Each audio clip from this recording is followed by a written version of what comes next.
السلام عليكم ورحمة الله وبركاته. الواحد من بداية فترة الانتقالات دي وقبل تعيين جون ادوارد كان خايف، يا احنا هنروح فين؟ الموسم اللي جاي ده هيودينا على فين؟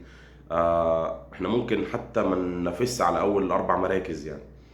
احنا ممكن نبقى بعد الرابع، من الرابع وانت تحت كده. بل بالعكس، احنا السكواد اللي كان معانا من قبل التدعيمات اللي عملها جون ادوارد، انت كنت ممكن اصلا ما تبقاش من ضمن السبعة الاوائل. انا كنت شايف كده بصراحة يعني. انما لما الراجل ده مسك واول قرار بدأ ياخده او اول قرارات بدأ ياخدها، انت بدأت تحس ان الراجل دوت جاي يهد المعبد على اللي فيه. فالنظام بتاعكم ده كله فاشل وقديم وعفى عليه الزمن، ارمي يا باشا تعالى بالنظام الجديد. تعالى بقى مدير رياضي، غير الهيكل الاداري كله، غير عمال غرف الملابس كلهم، اي حد كان ممكن تحس ان هو بيسرب معلومه مشي مشي مشي. من اول مره، من ساعه ما شجعت الزمالك ما بعرفش اسم الصفقه اللي ما بيتعلن عنها، اللي هي خلاص مضت رسمي. والصفقه الوحيده اللي اعلنوا عنها تمام، زي ما الناس قالت اتسربت، هي ما اتسربتش، ان هو كان ماضي خلاص، اللي هي بتاعت اوكو.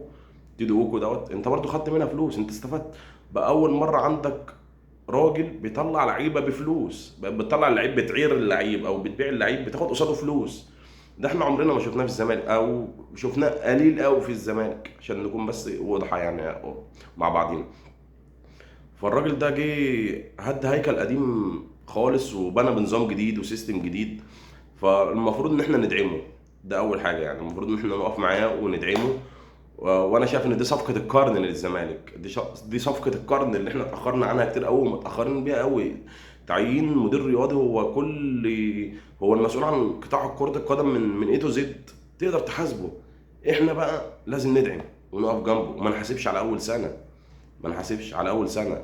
هو الراجل يعني، هو اي مشروع في الدنيا بعيد عن يعني، اي مشروع في الدنيا بيبقى ليه خطوات على المدى القصير وخطوات على المدى البعيد. الخطوات على المدى القصير ان انت ايه، تبدا تعمل عمق في السكواد بتاعك، تبدا تقوي السكواد بتاعك، تبدا تنزل الرواتب بتاعتك في ميعادها، تبدا تلبس براند واحده واحده. ان شاء الله ده المدى القصير. على المدى البعيد ان شاء الله بقى الراجل ده هينقل الزمالك يعني في حته تانية ان شاء الله. ده الباين يعني، الواحد بيتمنى خير يعني. بس الراجل دوت ان شاء الله في يوم من الايام هيحط الزمالك في حته ماديه وحته فنيه كبيره قوي. الراجل ده وفر فلوس يعني. هو البادجت اللي كان محطوط له في الانتقالات دي لا يحسب يعني، لا يذكر. تمام، خصوصا ان انت برضو بتنافس الاهلي وبيراميدز وسيراميكا والبنك الاهلي برضو والمصري بيصرفوا والراجل ببلاش، اللي بلاش عمل لك فرقه. بقى عندك في كل مركز بدل واحد اتنين وتلاته ما عدا الباك رايت، ما عدا الباك رايت. تمام كده، بس انت فيه، لا انت بيديك امل، لا انت جاي، اصبر ادعم. تمام، الاخبار بتاعتك ما بقتش بتتسرب، بتجيب لعيبه بكواليتي عاليه قوي بفلوس قليله، بكواليتي عاليه قوي بالنسبه للدوري المصري. تمام، بالنسبه للبادجت بتاعتك، لا انت صارف كويس، حاطط فلوسك في اماكنها الصح، جايب المراكز اللي انت محتاجها، بدات تسوق لعيبتك، بدات تبيع، بدا يدخل لك فلوس. انت كنتش بتعمل الكلام ده كله، انت كنت يلا كل فتره من ثلاث هيلا ميلا الجمهور بيرشح مين، يلا يلا يلا يلا نروح نجيب اللي الجمهور بيرشحه. ونص 90% من اللعيبه اللي بتجيبها بتمشيها فتره الانتقالات اللي بعدها، وتتداين وتعمل لا يعني، زي عقد سيف الجزيري يعني. سيف الجزيري اللي راح اشتكانا، رحنا جددنا له عقد ومش عارفين نبيعه. وبرضه بيقول لهم جو انت مش عارف تسوق الجزيري ليه؟ هو طلب منه يسوق الجزيري؟ هيسوقه ازاي؟ لعيب اصلا فاشل هيتسوق ازاي؟ يعني كتر خيره ان هو عرف يمشي الجفال يا عمر عشان يجيب لنا وينج، ربنا يعينه علينا بقى.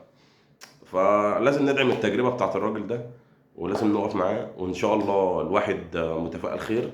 وبرضه مش عارف، مش يعني انا واحد مش هرفع طموحي قوي السنه دي. لا انا هستنى خالص وهتفرج وهندعم، ولازم ندعم، ما قدامناش حل غير ان احنا ندعم ونحكم اخر السيزون. انا التارجت بتاعي انا كمشجع زملكاوي، التارجت بتاعي الشخصي، انا عايز العب دوري ابطال السنه الجايه. لعب لي دوري ابطال، انا هبقى مبسوط منك وحاسس ان انا ناجح. دوري ابطال يعني انت تقدر تجيب نجوم تاني، تبدا تجذب العين تاني، يعني تبدا تلمع نفسك تاني. فلا خير ان شاء الله. والراجل ده صفقه القرن لنادي الزمالك، جون ادوارد صفقه القرن لنادي الزمالك، وبدا يحط الزمالك على الطريق الصحيح. وربنا يكرمه ان شاء الله، وهنفضل داعمين ليه لحد ما التجربه تنجح يعني.